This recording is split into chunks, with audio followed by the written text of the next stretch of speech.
the incredibly formal discussion, but I should probably call us to order.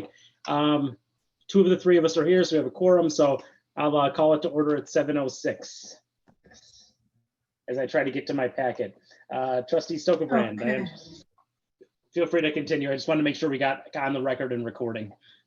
Thank you. And so I was just curious because I wanted to know about I-43 because I think Lake Drive is the default arterial to get for people from the north suburbs to get downtown. And when I-43 is torn up, they'll be coming down Lake Drive just like they did for the Marquette. So I did call the state and maybe you knew this, but I was trying to figure out exactly when that project is scheduled for 2022 to 2024. Possibly into 25, but hopefully it'll be done. Well, it'll be done, and then they'll tear up Lake time. I mean, if you're going to be trying to get from Grafton to downtown, Good luck. Anyway, I was just there's no way of knowing for sure, but if they do 43 from 22 to 24 and then Lake Drive, it's just, I don't know. It is what it is. I was trying to see if there's anything possible to alleviate. I guess we just have to be ready for the traffic that's going to come here, and it is what it is. He said that they will keep 2 lanes.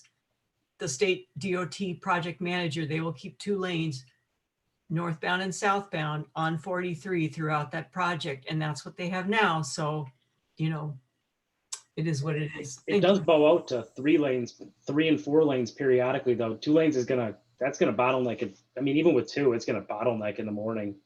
Yeah, I think by Silver Spring, it's gonna be, anyway. Yeah, I'm gonna avoid 43 for a couple of years. That's gonna be really ugly for. Yeah, and it started, and I didn't realize expanding Port Washington from 2 to 4 lanes in some areas is part of that project too. Okay. That will be huge. And they're redoing all those interchanges, Good Hope, Brown Deer Road. Oh yeah. I don't have Packer tickets, so.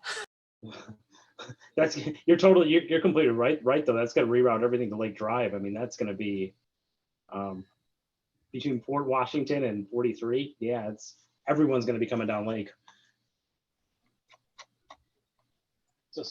Sorry, Leanne, do you want to talk us through the Sure. what we are here today for, which is the engineering for North Oakland? Correct. We currently have that program for 2022 construction. You recall that the scope of that was intended to include pavement replacement. So essentially curbs and sidewalks, anything behind the curb would remain.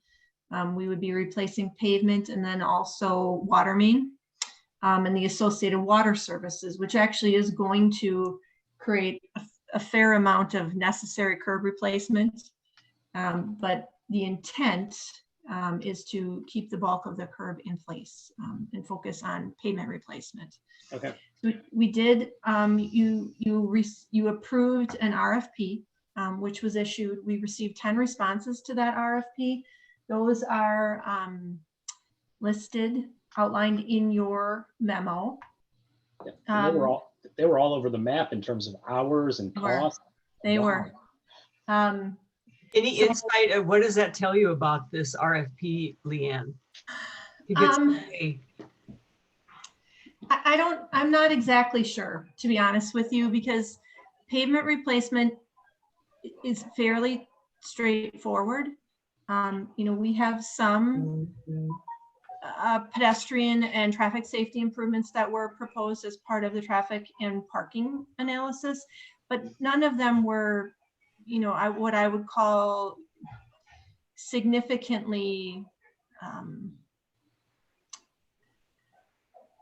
that they significantly would change the scope of the project or the feel of the project. Certainly traffic signals is a big, that's a big one. But again, relatively known, relatively easy to estimate the effort that would go into that. So I'm not really sure. I think some of it In some cases, if it's consultants that have worked here before, they may believe that they have an understanding of the community and what's necessary and, the service level that we typically require. A lot of these consultants have not worked, many of the consultants have not worked in the village of Shorewood before. And I heard from many of them that they were just, they're looking to, to possibly create a relationship with the village and work here and in an engineering capacity. So could you tell us just quickly who has been, Sure. Graf? Yep, Grafe did Capitol Drive and Wilson. Clark Dietz, as you know, was our village engineer prior to Strand. R.A. Smith did the, my only experience in the time that I've been here with R.A. Smith was the Bubbler bike stations. They were the engineer for that grant and install. SEH, we've done consulting work with SEH in the past. Trustee Warren, you may recall some discussions with the Milwaukee Waterworks Wholesale Customer Group. The consultant that we used at one time was a member of that firm. Kapoor is actually the design engineer for the state for the Lake Drive project. This would be a different team of people that we'd be working with. Kay Singh, we have not worked with, have had multiple discussions with them about various projects. I remember talking to them. I do remember talking to them. Strand, well. Stantec actually did the engineering and construction, the construction inspection for the Wilson Drive project. So they were the engineering firm that was present during construction, but they did not do the actual design. M2 has not, or M squared, excuse me, has not worked in the village in recent years. And Baxter and Woodman actually did design the phases 1 and 2 of the Basin 6 sewer improvement projects, and those were constructed in 2012 and 2014. And Leanne, could you talk a little bit about, I read about your methodology, but could you put kind of some color commentary behind your methodology for why you think Grafe is the best consultant to go with, especially given the huge variance between hours and fees? Yeah. So actually, I'm just flipping down here to make sure that was included in your packet. I believe you received a copy of it's titled Organization Analysis Consultant Scoring Rubric. That was in your packet. Yep. So that actually was completed individually by myself, Joel, Rebecca, and Mark. We read and scored the proposals individually, and this is just a cumulative of those individual rankings.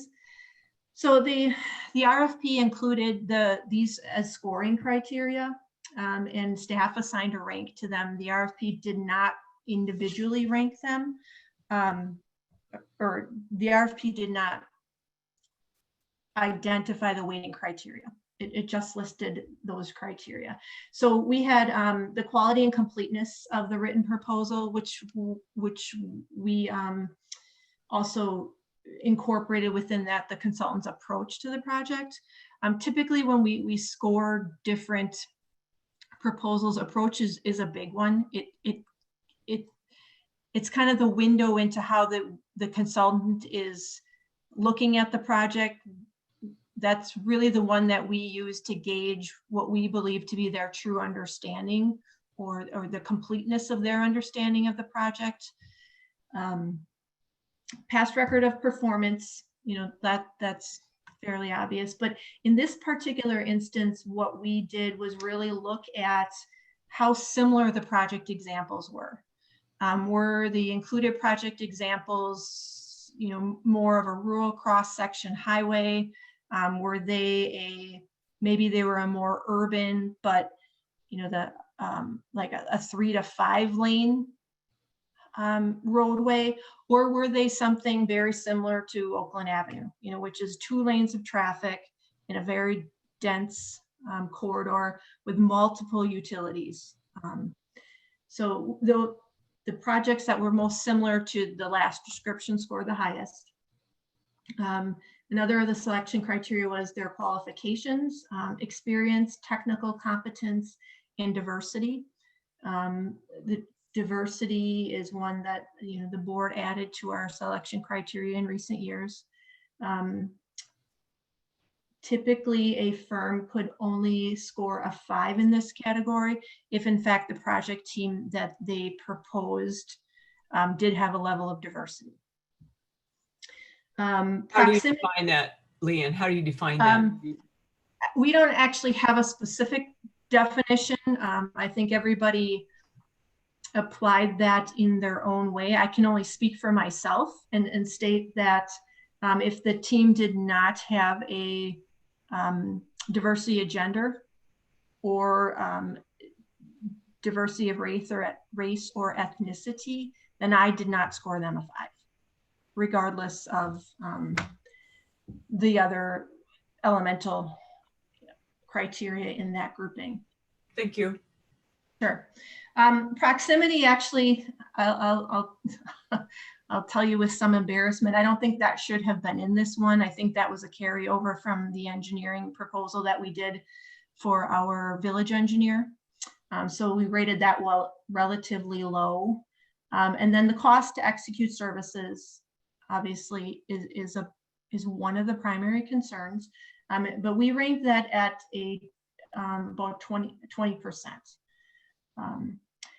And with those rankings, the cumulative scores are displayed on the rubric that was included in your packet. And so if those, in the memo, I actually included those in a highest to lowest order.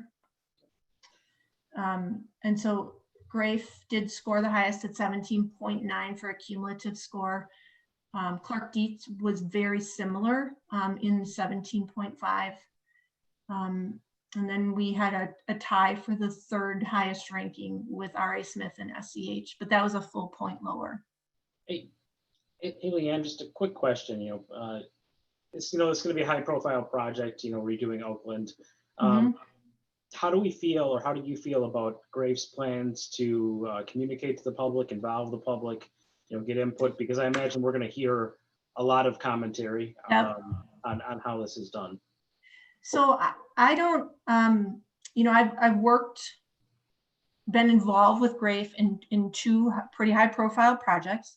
Obviously, Wilson Drive was a very high profile project for the community. Capitol Drive was tenfold. Though Grafe at that point was actually working, it was a 3-party contract. They primarily answered to the state. I don't have concerns about their ability to do that. I thought that they demonstrated a very good approach to that, a great understanding of how Shorewood works and how the residents of Shorewood expect and the high levels at which they communicate and participate. So I think they're perfectly capable of doing that and guiding that process through any conversations the board might wish to have during the actual design phase. Now recognize that the construction phase is really kind of where it's going to hit the community, right? That's where we're going to have the big impacts to the traveling public, to pedestrians, to residents, particularly to business owners. That is not part of the scope of this project. The work that the engineering consultant would do related to communications within this project would be to walk the board and the community through the incorporation of those recommendations from the traffic and parking analysis and how they would be melded into the design for the Oakland Avenue pavement replacement. Thanks, Leanne. Trustee Backhorst, I think you're hand up. Yeah, thank you. I realized that that Trustee Warren and Trustee Stokebrand received a communication from Trustee Amenta regarding Grafe and her concerns. That was thankfully forwarded to me. I don't understand why only certain people within a committee would receive communications, but regardless, we've worked with Grafe in the past. What I would have to say about that is if staff doesn't have a problem, and Trustee Amenta and I disagree on a lot of things in this village and a lot of ways that the village has been handled. So I would that's one person's opinion, and she's not here to really discuss it at this moment. So anyway, that's that. And Leanne, thank you for all the information, and thanks for letting me in, guys. I don't know what the glitch was, but I was waiting for quite some time to get in this meeting. I very much apologize. This is my first hosting public Zoom meeting, so I'm not quite as attuned to Rebecca and Sarah as watching for letting people in. So that is entirely my fault. I very much apologize. Well, I didn't think you were trying to exclude me, Leanne, but No. but I understand the learning curve, and I've done the same. So anyway, thank you. All right, any other questions, or do I have a motion? I had a question. So just to be clear, Leanne, the RFP will basically like make the recipe for what needs to happen in the construction project. So this is where the engineering firm comes in and says, here's where the curb needs to be 5 inches versus 4.75. So, I mean, it's, even though I think the last item here is they will attend and conduct the bid opening, right? That's kind of their last piece of their puzzle. The work they do here is critical to the whole project, right? Yes. Particularly from a design standpoint, I'm of the strong opinion that every dollar that you invest in design pays dividends to you.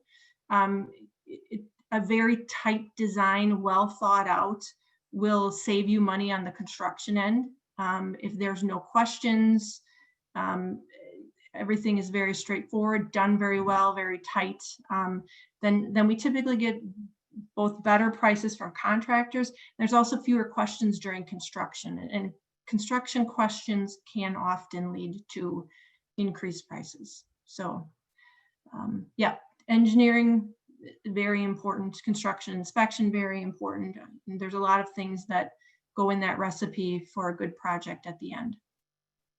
So the closest numbers at the top 5 seem to be between Graff and Clark Dietz. You mean in terms of fee? Yeah. Or between 1 and 2, it's 0.4, and it's a $10,000 difference. So how is it, how would someone like me, who is not a construction savvy person, how do you make that choice? Well, I mean, it seems like the 0.5 difference, actually the biggest point difference for the two of them is under past record of performance, and Clark Dietz gets a higher rating than Graff. I'm mispronouncing that. And that sounds significant to me, but on the other hand, qualifications, Graff is 2 points higher. And to me, that you're weighting that 30%, so that's a big category. Right. That's important, certainly. I think that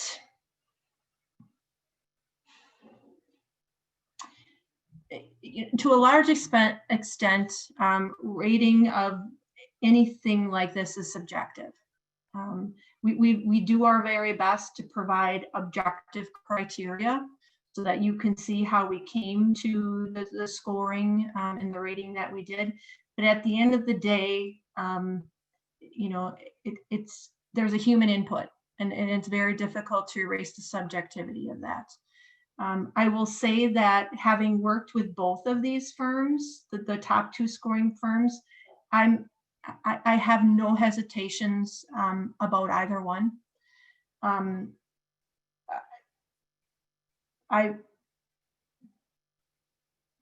I wish I had a simple answer to your question. I Okay, think all right. that, yeah, I'm ready to make a motion. If you want a motion, I would move that we offer a contact to Greff for North Oakland Avenue Improvement Engineering Contract not to exceed 114,700.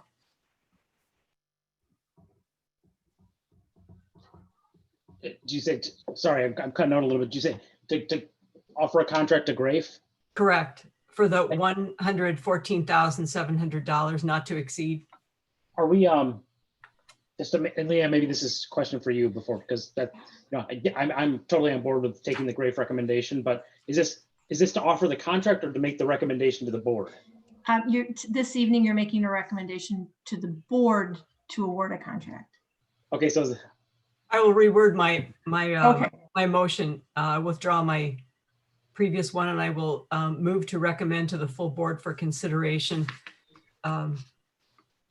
offering a contract to Greff Engineering for the North Oakland Avenue engineering contract to produce an RFP for $114,700. You already have the RFP I think you made in response to the RFP. in response to the RFP. Sure. Oh, I thought this was, they were going to build the RFP for the construction project. The RFP is the request for proposals. Their proposal is the response to the RFP. Okay. So then So, they'll so set their up the bid proposal becomes the basis for the contract. for the bid. Yeah, Okay, The thank you. contract. Yep, this technically professional services agreement. Okay. So, sorry. So I will move that we recommend to the board that we hire Greff for the engineering contract for North Oakland Avenue.